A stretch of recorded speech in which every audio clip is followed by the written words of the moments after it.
Hey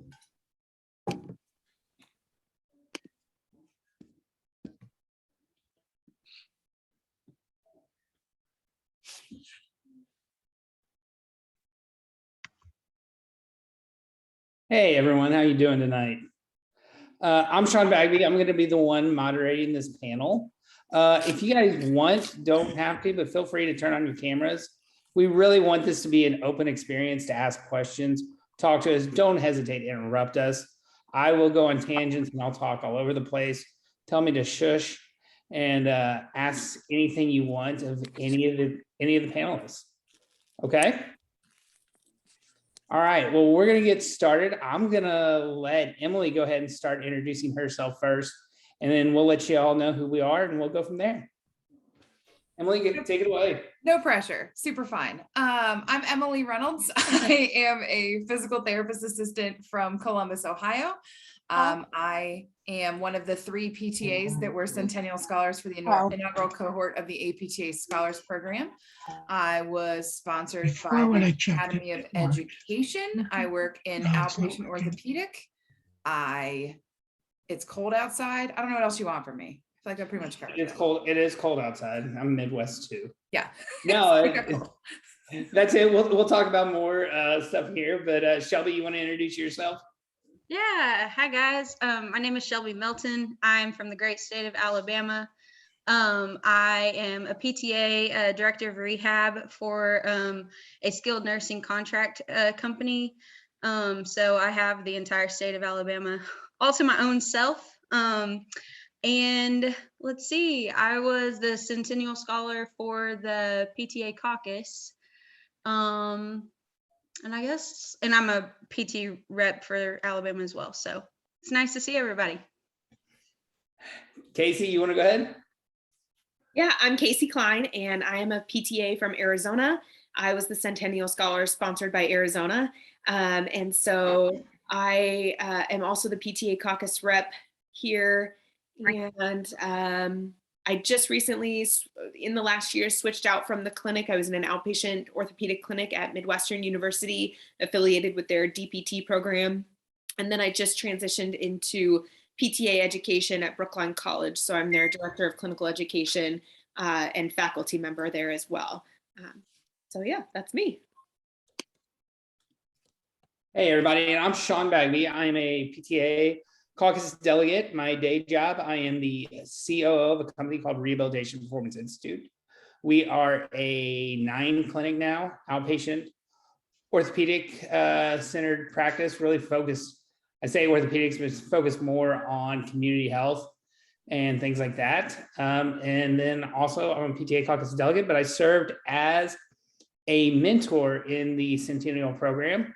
And we'll go from there. So just want to remind you, if you have questions, put up your hand, or there's also the chat feature and you guys can just put a question in there and we'll get to it. So my first question is we'll start with Shelby here because she was the first one on my screen. What was your experience like being selected as a scholar, and what were kind of like the some of the high points of going through that process of the selection process for you? Yeah, so I'm never one to say no to an opportunity. And I kind of learned about the opportunities just through the APTA website. I had I had moved from Texas and was highly involved in Texas to Alabama, and just trying to get my feet wet back into leadership in Alabama and what that kind of looked like for me. And so I definitely, when I found out about the opportunity, I actually called Sean and was like, what is this thing? And so just had a conversation, reached out to a couple of people, and applied for the program. You know, I definitely, I really had no idea what it was going to look like from like a project standpoint. And so, you know, being selected for that, kind of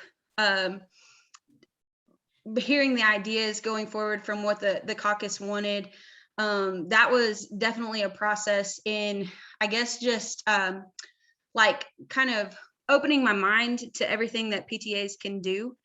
And so I just really, that whole process was just kind of like which direction are we going as a profession? How do we put ourselves out there? How do we really conjoin the profession and not just a group of PTs and PTAs? So it was awesome. It was fun to get to talk to everybody and just kind of, I guess, broaden my horizons and get out of that small thinking mindset. Casey, what about you? Mine was very interesting and similar to Shelby. I'm never going to turn down an opportunity. I kind of, in my effort to want to add things to my name and certificates and letters and all the different things, I knew that this would be a really great opportunity to develop that and add into it. And if I'm being really honest, I saw that there was some paid trips to go be in person to different states. And I was like, I'll go on a paid trip. That's great. But honestly, when I put in my application, I was putting in the application for Arizona. And so I was going up against a bunch of PTs. And I think I was one of the only PTAs who applied for the Centennial Scholar. So it was really interesting to, I don't want to say beat out, but to be selected amongst other PTs who are just as amazing and just as great. It was really very honorable that I was selected for that. And yeah, I wanted to get my hands involved, and really the company that I was with had a lot of really strong leadership, a lot of people in leadership positions who encouraged me and pushed me and kind of guided me towards it. So I was excited to get my hands in there and be one of the few PTAs. And I mean, there's only 4 of us here that was a part of the entire Centennial Scholar, and there was over 100 scholars and 50 or so mentors, and then all of the leadership people in it. So it was really kind of awesome to be in that crew. Yeah, and there were 110 scholars, I do believe. There were at least 2 from each state, and then certain sections did as well. Lisa might know the number off the top of her head better than I do, but it was above 100, and there were 25 mentors. So like as a mentor, I had 4 mentees going at all times. So Emily, what about you? Tell us about how you got selected for the project and where, what area you were representing for that. Yeah. So I got an email from the oncology section, which I am a member of, about this thing. And I was like, I am a tiny baby. Like, I've treated 3 oncology patients. I am in no way prepared to do any sort of like leadership with that, but I'm mildly obsessed with the Academy of Education. And so I emailed their president and was like, are we doing a thing? Is this a thing? Can I get on the thing? And so that she was kind enough to email it to me when the application came out. And I like to call it Kool-Aid Manning, but if I see something that says, as a PT, what can you, and I don't see anything that says why it needs to be a PT and it couldn't be a PTA, then I'd like to kick in the door and be like, well, let's just see what happens. Like, let's throw my hat in the ring. Let's just see what sticks. So the Academy of Education had several projects that they had kind of outlined they were looking at. And I, in the initial run through, did not get chosen. And then COVID happened. And so a bunch of the travel was canceled, a bunch of all this stuff was happening. And so they emailed me and said, hey, we can actually have 2 scholars and we would love for you to be the other one. And I was like, 2 big thumbs up to that. And so my project was working with the PTA Education Summit planning task force. So I got to meet a lot of really cool people. I may or may not have sat next to Roger Herr, current president of the APTA. We're like besties now. It's a whole thing. But so it was one of those, I went through all of those questions and saw it said, as a PT, what can you do about this? And I said, as a PTA, I can absolutely fulfill this role. So for me, it was a chance to say, and it's my own personal bee in my bonnet, but it was a way to say, like, we are here, we are capable of doing these things. And the PTA Education Summit, I'm hoping will lead us as a discipline of getting our foot a little further along. I don't want to spend too long about that because Casey and I spent a lot of time pacing in DC during the House of Delegates and being like, why? But so yeah, that was my experience. It was a little bit sideways and backwards, but that's kind of how I do things. So it was very on brand for me. So we kind of talked about the travel real quick as being a part of it. The original outline of the process where we were going to have 4 live meetings, one in New York City, one in DC at the House of Delegates. I can't remember what other 2 cities the other 2 were in, but COVID hit and obviously that changed everything. So like the projects morphed and changed, and Emily kind of talked about hers already a little bit. Casey, what was your project? It changed. So originally mine was going to be on increasing PTA membership through the APTA in Arizona, and basically just doing a bunch of research to find out why people weren't part of the APTA, what would make them change, so that we could create a marketing brand to try to encourage more membership. What we found with that was that I couldn't get anybody who was knowledgeable in research and survey research to help do the project with me. So I went through like 7 or 8 different people over the whole course of the year to try to do survey research. And then we just couldn't do the time commitment to it. And ultimately found out that it was just not worth, the juice wasn't worth the squeeze on that one, just to find out why people aren't members of the APTA. Because APTA National has already done a lot of that research and they already have a marketing team. So that's a long answer to, it's now on a continuing education course about the PT-PTA relationship and how to effectively utilize PTAs. So my goal being to go give the PTA lecture to all the DPT programs. That's part of their CAPT requirements, is to talk about support staff and what a PTA is. So I go in and talk to the PTA or the PT schools for them about what a PTA is, how to effectively utilize us, when it's appropriate to delegate, all that kind of stuff. And the goal being to take that talk to places like CSM, clinics and hospitals to teach them, and then DPT schools, and then just have it as a continuing education webinar series for whoever wants to view it. Awesome. Shelby, you want to tell us about yours? Yeah, so I am not in education. I am definitely not like a research specialist at all. And so, the first evening that I was talking to the caucus, and we were really pushing our boundaries on like, how can we make this valuable for the entire profession and not just PTAs? We came up with this idea to define population health for PTAs. And I'm Googling as I'm talking to everyone. And I found this really interesting nursing intervention wheel for, it was developed in Minnesota for public health. And basically it takes a wheel and it divides it up into the different ideas and sections of population health and what that means. And I was like, oh my gosh, we just need to take this and define it for PT. It's already defined for nursing. Let's define it for PT. Great, fantastic. This will be so great. And then I started kind of like, easing into it, looking at the different sections. And as I get further into the research, I realized that that's already been done. So it had already been done by a super fantastic group of people. And they continue to work on that as of now. So I actually reached out to one of them and I was like, hey, I'm doing this project. I don't really know the direction to go with this. Can you please help me? And I sat down with one of them and we really discussed like, okay, well, we've defined what population health means and how PTs can intervene in that, but there's no definition for that for PTAs. So let's define it. And so that's the direction that the project is going now.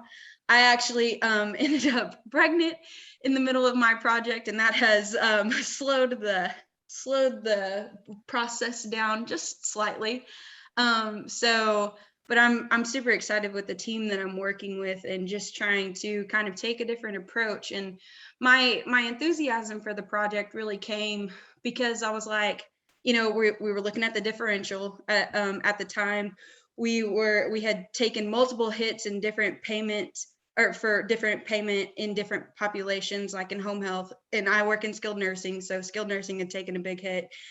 And so I just got super excited. I was like, this is how we get around all of that. Like, we go direct to consumer.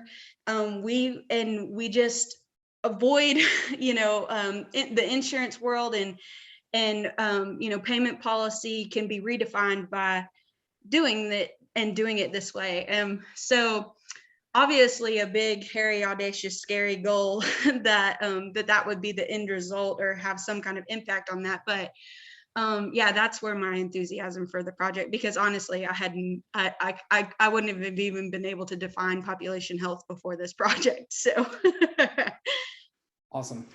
Well, I'll give you my perspective here in a minute, but we actually have Matt Messimov, who is on the call. Matt is the president of, Matt, you're going to have to say the new name because I'll just butcher it. No worries. You're probably going to ask me questions that I won't know the answers to also. So I'll just throw it back at you. But hey, everybody, I'm Matt Messimov. I'm the president of the APTA Academy of Leadership and Innovation, and formerly HPA, right? Health Policy Administration, HPA, the catalyst. So at our business meeting in CSM, after a strategic plan and work that went in for about a year and a half, it resulted in membership passing the name change and academy status. And which is a big thing for us that are involved in the section. I love the new name. I love the direction we're heading. But I asked Matt, I just want to ask him a question because he was involved on the selection of HPA's mentee, and then how'd you guys end up going through the process of coming to a project for her? So as far as operationally goes, we tasked the nominating committee and the membership committees to collaborate on seeking a Centennial Scholar. When I think back, I think we probably had 5 or so submissions, something along those lines, and a lot of strong ones. But Carol Whalen Smith, who was our Centennial Scholar, really came very well prepared. She works in the world of disability DEI in Ohio, and Sean was actually her mentor. And until this evening, I didn't realize Sean had 4 mentees for the Centennial Scholarship, which makes me say, oh, thank God Carol was so prepared as she was, because my guess is, Sean, she didn't weigh too much on you. No.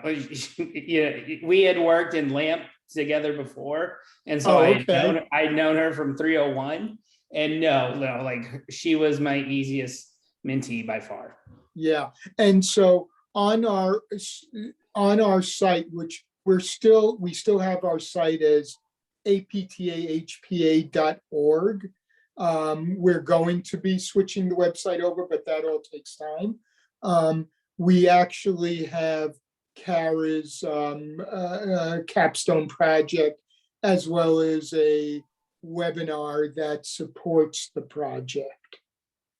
So that's what it is in a nutshell. The other thing I could tell you is, I remember from a few years back when Ira Gorman was president, we were at a business meeting, our section business meeting at CSM. And one of the things that membership was asking for was more and more resources. So what Kara produced fits so well with providing membership resources that not only work well for clinicians, but we also have a lot of academicians. We have a global health special interest group. And so Kara's project fit very well within what our members needed and wanted. So, yeah. Thank you so much for that, Matt. Yeah, sure. And I will tell you, like, I got to work with a couple different projects, obviously one through a section, two through universities, and one through a chapter. And this process was so unique because everyone's projects were focused on different parts of, like, what I like to talk about physical therapy anyways, is like, we're involved in everything. We, like, if you're breathing and you're moving, we can be a part of it. And so, like, it was the depth and breadth of all four of the mentees I worked with, of getting out there and doing different things and going from there. Matt talked about CARES project, about how it's moved into a product that's finished and posted already, but we've already heard, like, not everyone else's is. And that's kind of been the interesting process, or interesting thing to me, is how much did your project did it change for you during the process? And, like, how much different is it for you now when you look back at it, or still working on it, versus where you started? Emily, you want to go first? No, just kidding. I don't know that you knew I was this spicy, but here we are. Mine was pretty, I mean, it was fairly straightforward from the beginning, that we had the end goal of the PTA Education Summit happening at the end of March. So I just kind of popped in to help facilitate things in terms of as they were moving through the different stages of it. But it was really interesting within that. So backing up, the PTA Education Summit is looking at PTA education. Do we need to reevaluate what it looks like now? Does it need to change? If so, how? Are PTAs that are leaving their didactic preparation ready to rock and roll? And so it's a really big question with a lot of different branches that come off of it. So the goal of the summit is for there to be recommendations that are not boxing people in, but it was really cool because I thought, oh, we'll just present the, like, there was the surveys in the beginning of the summer of 2021. We'll get some information. We'll put out the history of PTA education, get people on the same page. And then out of that, people can apply to be in stage 3. And this will all be pretty straightforward. But the more people I talked to just casually about it, I mean, not my mom, she has no idea what's going on, but people at the APTA things, or people I worked with, or just different connections I have, people all had opinions and thoughts. And it was really interesting just to kind of see from within. As a PTA, I've been a PTA for almost 11 years, and like how my experience has changed, how school is so different even from when I was in school. But there's a lot of people with vested and somewhat biased opinions, and trying to get everybody on the same page was oh, I didn't anticipate that part of it. Not, you know, like you said, there's so much depth and there's so many things that we can do in physical therapy. And I didn't expect so many people to have different opinions. I was like, oh, you know, what I think is right. Like, I don't know what you guys are talking about. But the more I talked to people, the more I was like, oh, no, I hadn't even thought of, like, oh, if I'm a community college, I can't suddenly offer a bachelor's degree. Like, that's just not how this works. I was like, oh, okay. So it was interesting that the more I talked to different scholars, the more all of our projects, we started out with a pretty decent plan. And even those that weren't super impacted by COVID, we all just kind of got to a point, I would say for me, it was probably August, where I went, oh, okay, well, shoot, cool. So it was a great learning experience, how it ties into leadership of, like, one, you can't bring your own opinions in and expect it to go your way, because that's not how people work. But two, of kind of learning how to roll with the punches and kind of just going, okay, this doesn't mean we're done.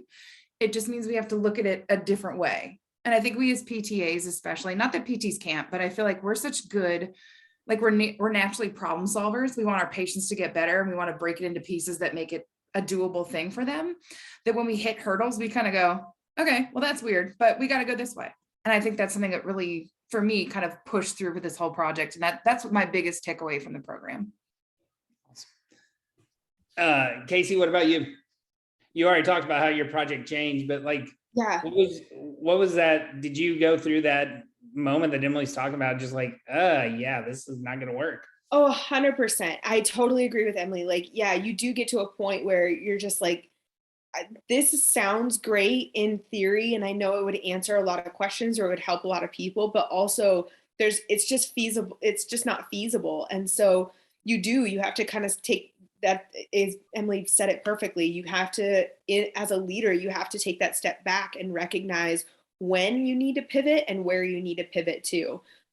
Because it just, like I said, with my change in my project, the juice just wasn't worth the squeeze. And as much as I want to increase PTA membership in the APTA, because I think it's the greatest thing ever, like, I'm not going to beat that dead horse. It's just not going to be, it's not going to get any more people. There's so many different factors. It's a financial thing. It's a time commitment thing. People don't find the value in it, because what we learned around all of it is people will pay for something that they value no matter what the cost is. And so if they just don't value it, or they just don't see the value in it, they're not going to pay no matter how you break it up, because we've already offered the reduced membership fees and, pay month by month and all these different options. So yeah, exactly. Like, you have to be able to know when and where to pivot to. And like Emily said, not just looking at it is, I think that's where bad leadership is when you have an idea and you are just going to go with it no matter what the benefit of it is or the outcome. You just run with it until it's dead. And that's the example of a bad leader. And so I think that's what this whole year-long process was really opening your eyes to. And, there's some people, and I, if I can make a plug, there were some people who had amazing projects, like Michelle Fogg, and I forget where she came from or who sponsored her, but she has an entire LLC now called Share Your Nest, where it's connecting students who are going out on their clinical rotations, maybe in another state. They can connect with a person who has a spare bedroom in their house, and now they can have housing for free or at a very, very reduced cost to do their clinical rotations. And then that's not a financial burden on the student, which helps to solve the student debt burden. So it's creative and innovative ways to solving a problem that nobody would have ever thought before. And so, some of the projects worked out really well, and I'm sure that's what she started her idea with and finished her idea with, and it's exploding and it's doing wonderful. For me and Emily, or some, everybody else, I think there does come that point where you have to kind of stop and reevaluate, reassess, and pivot appropriately. And I will tell you, like, my perspective, I was involved with 5 projects, like Shelby's project, which she's already talked about having to kind of hit some walls and pivoting a little bit. But then of the 4 other ones that I was assigned as a mentor in the program, that was a common occurrence, is working it until you hit this wall and you're like, someone's done it better, or I can't take it any further. And that's what happened on one of my projects. One of it was someone that was very passionate about DEI.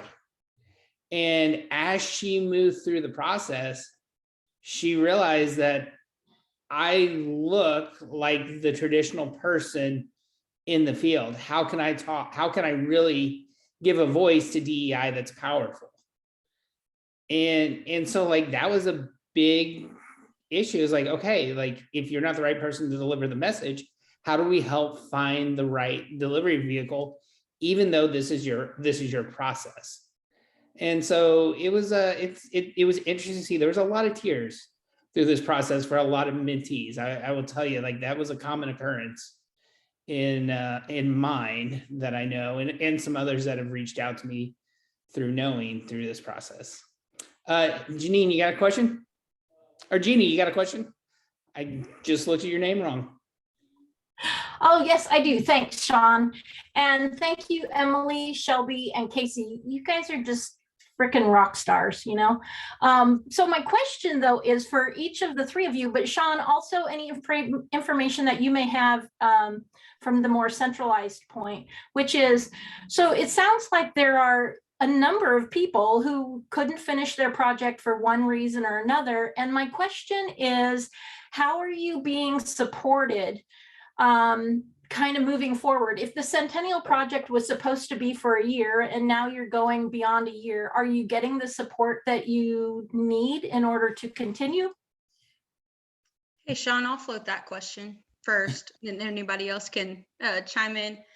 I think that, like we've talked about, physical therapy is so expansive, right? Like in the entire profession. And I definitely think that the entire point of the Centennial Scholar program was to drive what APTA is about home, because I don't think we've mentioned this yet, but there were monthly modules that we would hop on calls for and talk to different leaders in different spaces, like association membership, and those types of things. And so just for those that didn't know, that was part of it as well. And so there, it was kind of like this split avenue, or at least to me, because your focus is on somewhat learning, but also then on like this project. And mine, I will admit, there was a point where I got extremely, I guess, just overwhelmed in trying to find the next direction. Like Casey and Emily have both mentioned, like, I don't do research. I don't do, I'm not an education person.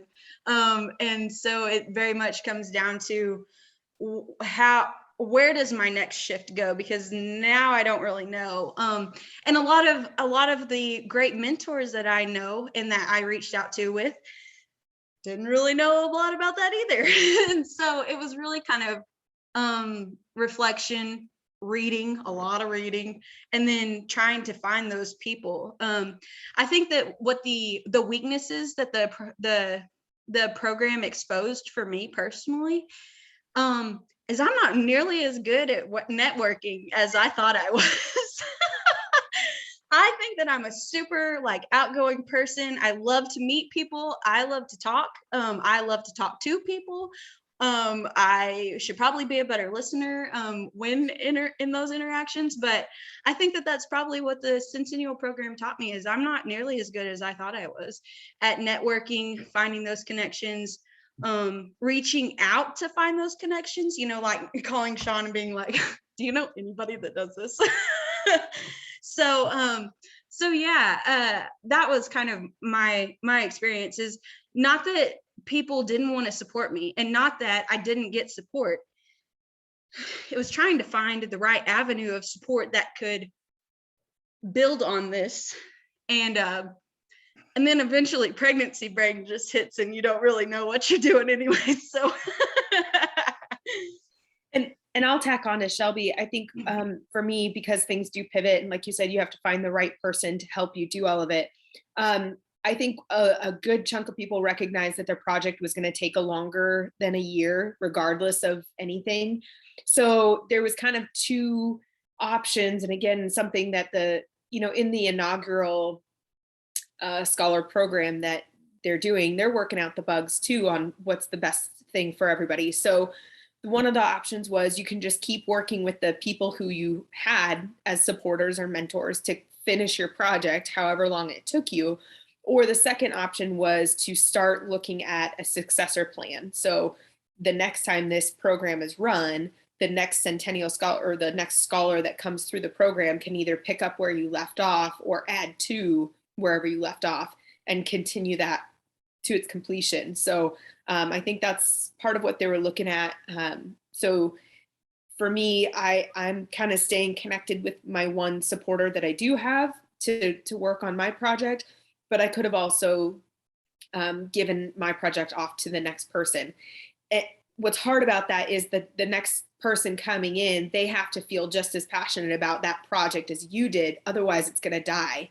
So you do have to be on the same page with it, or it has to be a project that benefits a larger group of people to get people excited and working on it. So those are kind of the ways around that one. And following up, just one more thing, like an example, kind of like Casey brought up, was, so I talked to multiple other scholars, just that I had met, and we had all graduated around the same time, and then we're coming into this project. And like one of them, I checked in with her and I was kind of like, hey, where are you at? And she was like, I'm still waiting on approval. So it was one of those things that is like chapters and sections have their own. I mean, you went into the house and those types of things near the end of last year. And so there's a lot of excitement that built around this in January and going into the spring. And then it kind of was like, we have to figure out, how to continue this. So just to tack on to what Casey had to say. Yeah, I will say like one thing that I saw in like, it was a unique perspective getting to see 5 of these really going at one time, actually more than 5, but like 5 I was pretty much involved with. And like Shelby was talking about the connector, right? Like I'm a shy introvert, but that's what I can do really well is I know really smart people. And so like when Shelby calls me, I'm like, hey, have you talked to da da da da da da da? And she's like, no, how do I? I'm like, well, let me text. And so like being able to connect was an awesome thing to be able to do as a mentor. But I will tell you, like the projects, not every project has to be successful. We're trying to develop the next leadership group in the profession. And I will tell you, the things I failed at, I learned more than anything I've been successful at. And so like, that's a great lesson to learn during this process is how do we do that?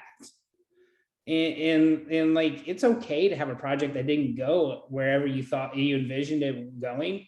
If you worked your butt off, if you learned from it and like you got engaged and excited about where we're going as a profession, as APTA, man, that's what we want.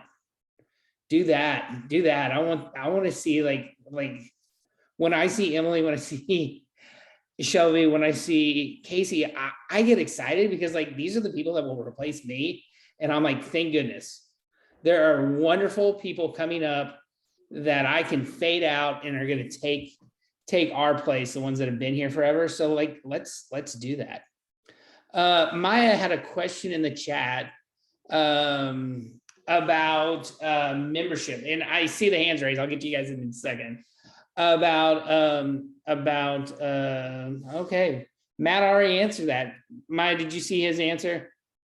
Anything else I can answer for you on that? Okay, sorry, I hadn't got that down that far. Brenda, you were up next. What's your question? My question is the Centennial going into a second year? I've heard some rumors about some other people applying for it, so I'm curious to hear a little bit about that. And then, Casey, you had mentioned your project being done and then somebody picking it up. Are you able to stay on to like see your project to conclusion, or you just got to hand it over to somebody, or explain a little bit of that? I'm curious. Thanks. Yeah. So I worked at Midwestern University and I was in their clinic side, and they were attached to a DPT program. And so they asked me to come over and help guest lecture and like do things like, can you come teach the assistive devices lab, or, help us teach the assistive devices lab. So they would kind of pull me in for random stuff. And so one day they approached me to ask if I could speak on the PTA, just what it is and what we do and how we're educated and why you would use a PTA and how to use a PTA and all that stuff. So I just created a PowerPoint presentation. It was a 2-hour lecture on everything PTA related. And so that's where it kind of inspired me to just take that information and just broadcast that out. And so I did broadcast that to a couple of people. At CSM, I was able to share my PowerPoint with a couple of other people. And it wasn't until after I emailed them that I realized I maybe should have put up like a copyright on it or something. But now it's kind of funny, actually. Sean and I and Deanne Yates and I think Amanda Mayer, we're trying to put it all together to make it really good and present it at CSM in San Diego. So we have to, in fact, after this phone call, that's my next email and thing to that crew is shoring up the application for CSM to broadcast that out even more. So I think, part of what I also learned in this program is that's great that I can do the work, but really the work is supposed to benefit everybody. So I don't care if my name's attached to it. I just want people to know about it and benefit from it. So yes, it's my baby and I'd like to be able to stamp my name on it. But at the end of the day, as long as everybody knows who and what PTAs are for my project, you know, what it is, that's more important to me than having it be the Casey Klein PTA lecture. Like, I don't care. I care that you know the information. Well, let me tell you, you have really inspired Amanda. You know, she's in Florida here and she is an up and coming leader. And when you guys connected at CSM and then talking to her since then, and the fire that's lit underneath her to get engaged, I mean, you know, kudos to you because she's been hungry and this project has just inspired her. And I know she took that PowerPoint and she has just made it her own and she's heading to schools. And so it's really exciting to see. So I just wanted you to know you've been inspiring. Oh, thank you. Oh, I'm so happy for that. And I think that's part of the other lessons that we learn too, is like, you don't recognize yourself as a leader or a mentor until you hear stories like that. And so I would have never, so thank you. That made my Grinch heart grow. Oh, hey, and Brenda, your second question is about the sustainability of the project. Yes, they modified the project down to where I think there are 50 scholars this year instead of 100. And I want to say there were 10 mentors, 5 or 10 mentors. So they shrunk it in size. But yeah, the whole idea is for this to evolve and be an evergreen project that we help continue to promote our leaders growing from within. You know, we talk about COVID, how much COVID sucked and destroyed parts of some of the things, but like this project was so inspirational for me on my end to get to see the young ones coming up. And Lisa just corrected me, 25 scholars and 5 mentors. So again, I was wrong. Told you I would be. But as like seeing all these people in one place and these projects come, like it is so inspiring to see the brightness that our profession holds for the future. And it re-engaged me as an old person who's been doing this for a long time. And I really am thankful for what's coming forward. Rebecca, you got a question? Yeah, I'm coming. Hey, listen, guys, I'm impressed by all of you, and you too, even though you're old, Sean. I absolutely love you. You're an inspiration too. One of the cool things, I got to partake in the summit, the third part of the summit, as just a person putting in my 2 cents. And I totally feel you for like, hey, there was a difference of opinion. It wasn't what I thought it, everyone had a different feel for it, but it was so fulfilling to be able to hear all these different opinions and where the whole project came from and who was involved with it. I think it really, Shelby, you were talking about networking and being who you are, and I can feel you in so many ways on that front. I'm much the same way, but to be able to feel that in such a professional and collaborative session, I think that really got behind what all of you were trying to accomplish, right? Is that collaboration and paying it forward. And Sean had talked about the sustainability of this, of the project. In case you kind of talked about, it's, yeah, your name's on it and that's nice, but going forward, what does this become? And I'm just curious, what do you guys envision when you're done with your project or when you're done with this portion of it? What does this turn into for you? Because you're no longer, the Centennial Scholar that's doing this, but you're still, now you're a leader. There's no going back, right? So what are you planning? What's your next step? What's the next thing to help that next person step up and do what you did and say, I'm a PTA, and that's all the more reason to go for it? I can start that. I think for me, it's about the legacy, like leaving the legacy, on a broader scale. The goal again is not to have a singular moment of shining, but rather a lasting effect on the profession.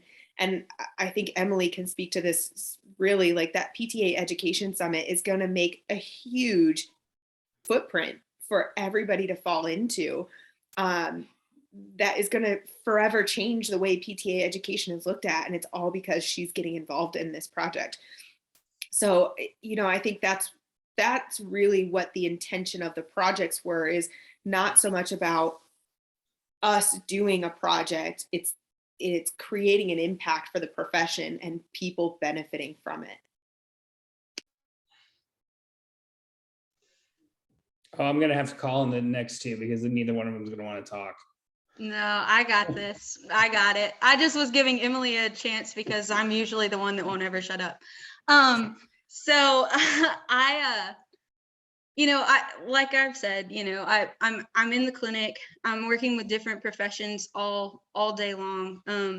You know, and I'm over a team of SLPs, OTs, and PTs, PTAs, CODAs.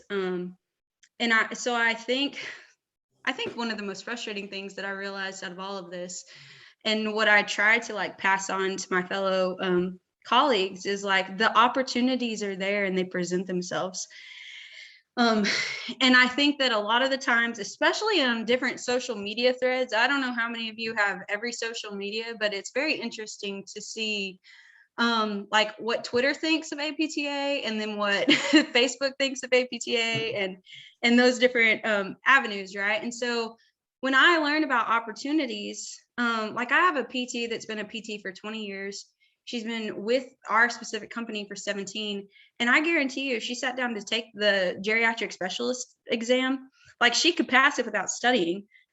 And so when I learn about opportunities like, hey, this is a great CEU course, I kind of know of the person teaching it, and I think you could get a lot out of it. Our company actually reimburses like licensure and membership and those types of things up to a certain dollar amount. And so I just try to talk to them about it. And I feel like from going through the program, I have a better understanding of what we try to accomplish as an association, and how, you know, we always talk about the great benefits of being a member, because I get to meet great people, right? Like when I was a student in 2018 and I went to CSM for the first time, I got to sit down with Brenda and Sean, and I believe that was the first time I had met you, Rebecca, and just everybody. Like I got to meet the squad, right?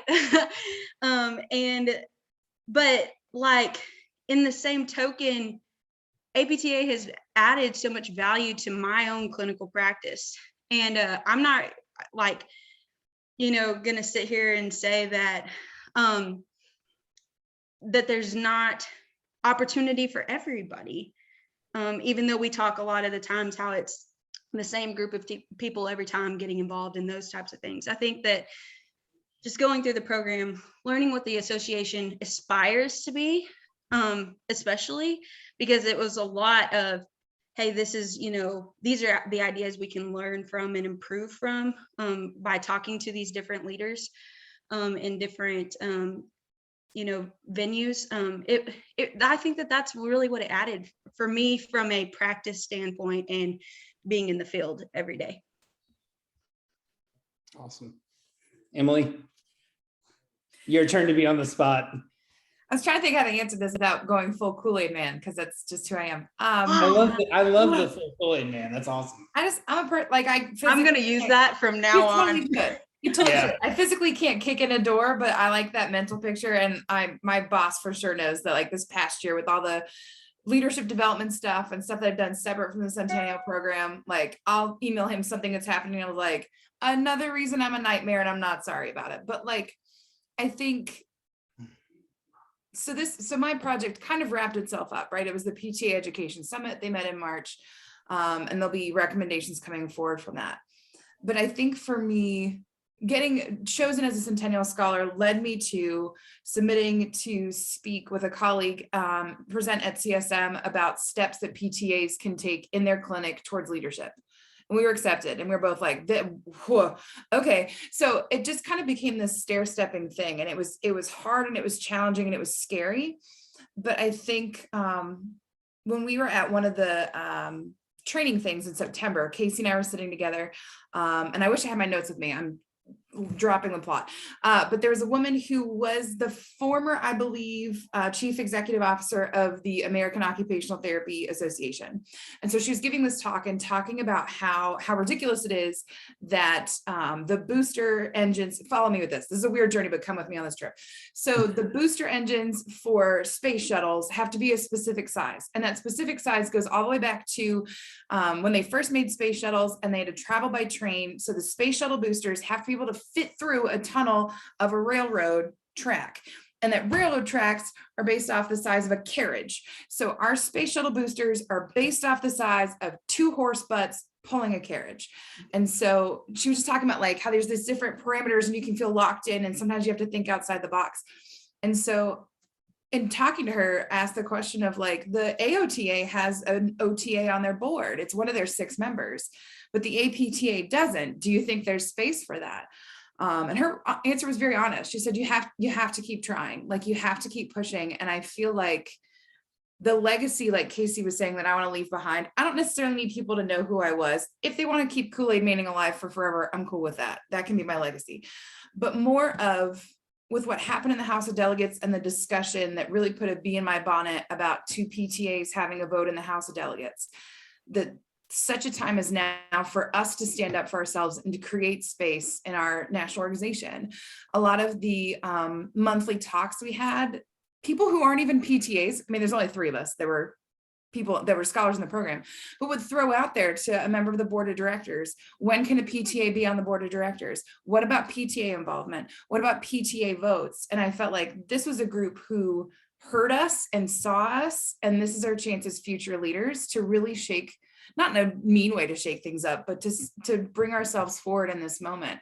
And so I feel like my hope going forward, not that my program would continue because I think PTA education is going to evolve in whatever way it needs to evolve, but that this becomes a distinct point where when we look at reimbursement and what Facebook says and what Reddit says, that PTAs are going away, that we are getting pulled out of the clinic, that we're dying off, that we're all leaving the field.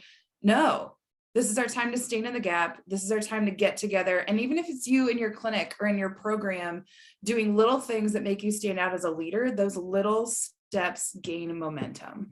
And that's my greatest hope, is that this program and the 3 of us would leave behind a little bit of a wake that other people can get on and ride and go. Because I'm 37, like I'm tired, I go to bed early, like I'm not doing all this by myself.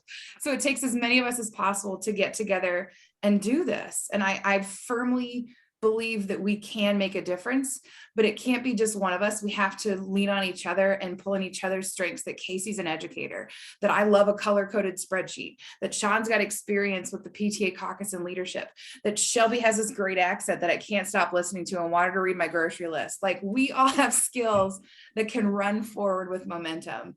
And that, I mean, that's obviously, I could talk about it all day, but like that was my step, is I want to do this for me, but I also want to make a path for people following behind me that don't have to Kool-Aid Man, they can just slide in.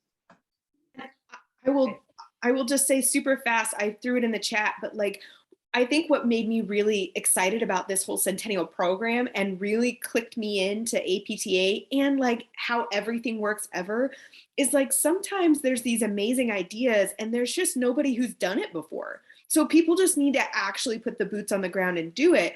But also what I've learned is, that's great that you have this great idea, but we also need options A through B to get this great idea going, because sometimes there's other stuff going on in the background that doesn't make that feasible for that idea.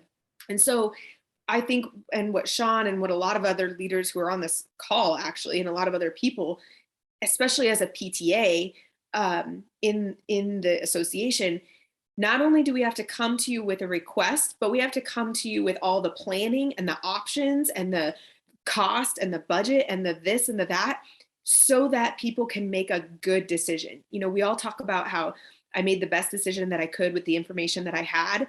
You have to come with all the information so that your idea can come to fruition. And that's kind of where I've learned from that. So let me just give you an old guy's perspective here on this. Like the Centennial Project was what I've wanted from the association for 20 years. And you want to know why?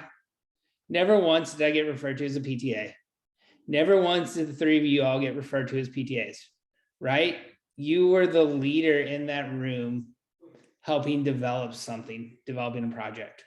For me, I'm mentoring PTs. All of mine were PTs. So, you know, like that was the moment. That's the moment of like, hey, we've done a lot. We've done a ton in the last 12 years to be better together. Amy Smith and Sharon Dunn, like this is them. Like this is the better together moment that we've had. And like this is the stuff that like is the end product of it. I've been there. I've gone through those days where it wasn't. And so like as I start kind of bringing that along and seeing you guys just makes me smile, because it does inspire like that we can change where we're going, and you guys are going to do it. So anyways, all right, I got one last question for you guys. What was your highlight of the entire program? Emily, you get to go first. Unfair personal attack. Of course. There were so many. I think, okay, the thing that stands out to me, and it's a weird highlight. So September, we were able to travel to DC to have a meeting. And first of all, getting to meet like you, Sean, and Casey in person. And Casey and I did a very deep dive to try and sort through people and accost random people, be like, are you Shelby? Are you Shelby? We need Shelby. And so we kept looking for you.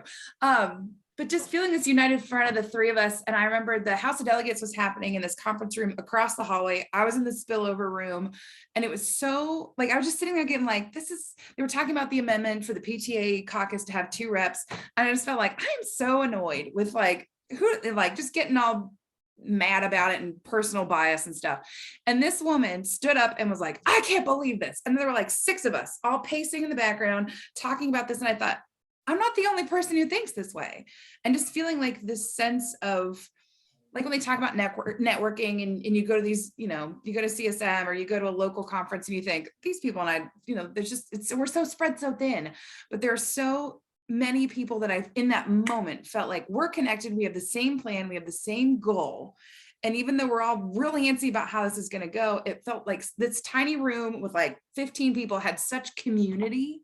And that for me was, I know it was such a random thing. After that, I went and got ice cream and walked around the Washington Mall, but like that moment of feeling connected to people I'd never met before, it was just, it was a great thing for me. That was my highlight. Shelby, what about you? So in one of the breakout sessions that we got to have, I somehow got stuck with Sharon Dunn. What was the coincidence of that? And so I, of course, like we got to all talk about our projects and tell her kind of what exactly, Rebecca, stuck. That was the tagline. And so I got to kind of tell her like, hey, this is what I'm working on. And it was earlier on in the project. And I remember just trying to explain to her, like, this is what pushes clinical practice forward. This is what gets us around reimbursement. Like I was very impassioned in trying to explain, what I see for us in the future. But it was based on all of the input that everybody had given me on this particular topic, which I have said multiple times I wasn't any good or knew anything about. And just receiving her feedback was really encouraging. But I don't know anybody that ever leaves a conversation with Sharon not feeling encouraged. And I since she had, because I was a student and had gone to House of Delegates as a student in 2018 and got to be a part of that process, which I feel like was a really significant year, even though I don't know why, maybe because it was just my first. And I just remember thinking like, I will get the opportunity someday. Not right now, because I'm a new grad and all this stuff, but someday I will get the opportunity to make an impact, a lasting impact for patients. It does, like Casey and Emily have both said, like, it doesn't have to have my name on it. And I think that that's why like it reignited my passion for what I do as a DOR, because I get to then turn around, train good clinicians, and, you know, have good leaders within my clinics that impact hundreds of thousands of people that I would never be able to do by myself. Like I can't treat 1,000 patients probably in a year, but you know, the 15 people I have under me can. And I think that that's what, after talking to her and kind of realizing what all of this could be, which I don't really think I had a good understanding going into the project. I think that that's what kind of was the overall shining aha moment for me. Awesome. Casey?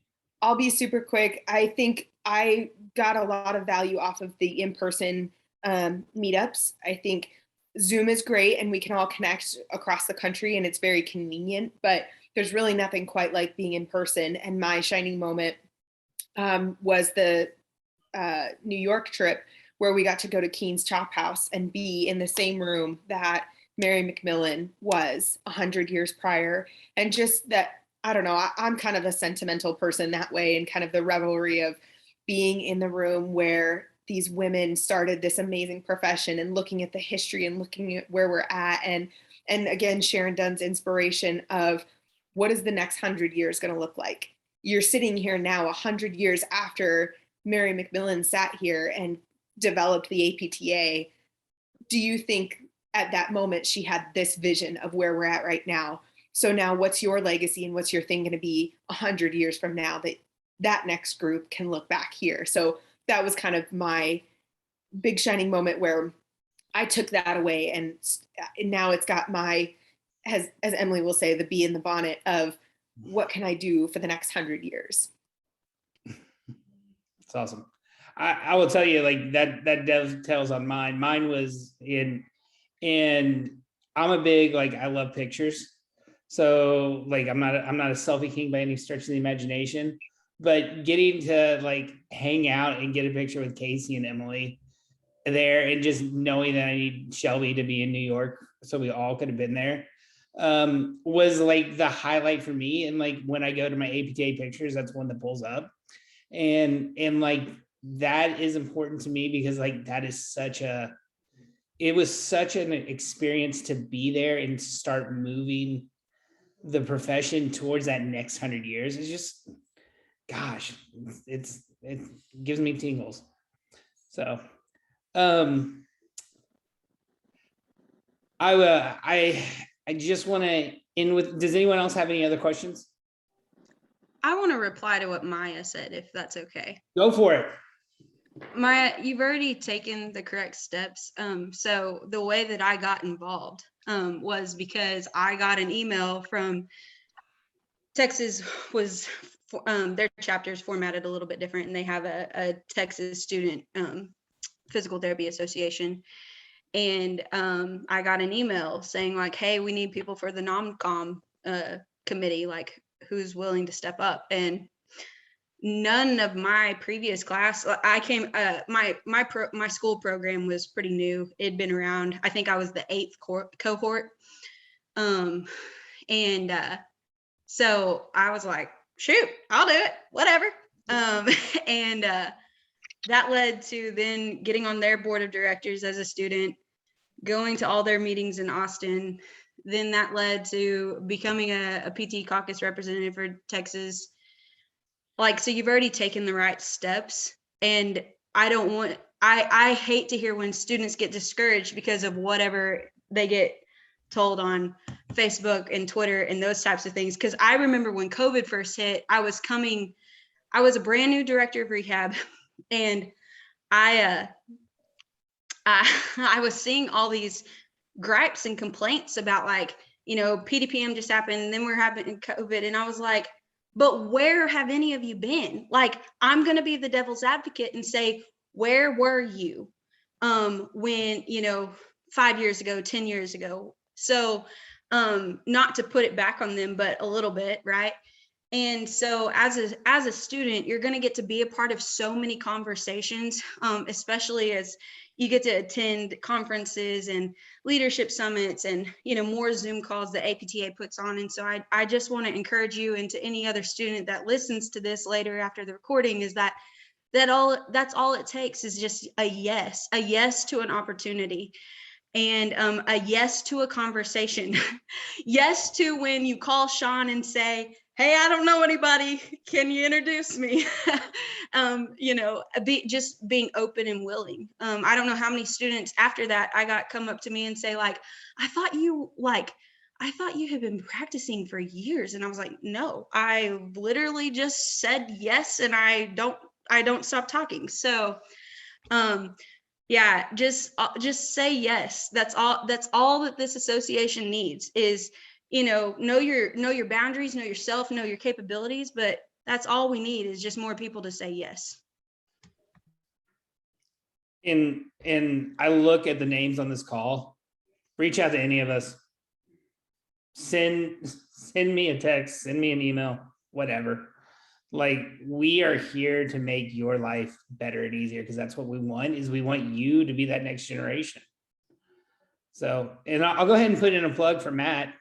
Join the former HPA section, the Academy of Leadership and Innovation, because, like, honestly, like, if you want to talk about the things from the pandemic, like, that's where telehealth's been worked on for years.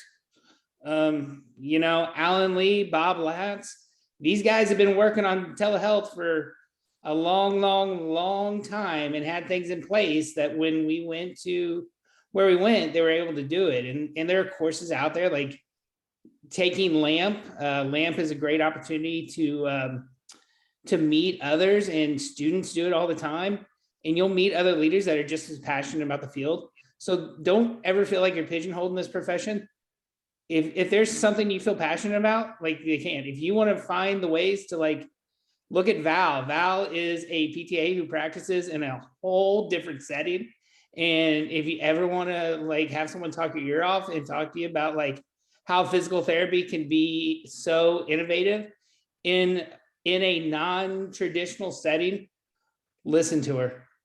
But we're out there, just find us. And I'll put my email in here for you too. And if we don't respond, it may or may not have gone to junk mail. So please just keep bugging us. Or contact Lisa Mack and she'll get with all of us. It's real easy. All right. So anyone else have anything else? Any other questions or anything else like that? Hey guys, thank you so much for being on here tonight. I hope everyone has a great night, and look forward to talking to y'all soon. Thank you, Emily, Shelby, Casey, and Sean. You guys are amazing PTAs. Amazing. Excited to see what you guys are going to do. Thanks. Thanks all. Have a good night. Night. Thank you, guys. So amazing. You guys rock. So glad I'm friends with you. Rebecca, I'm going to contact you for new mom tip.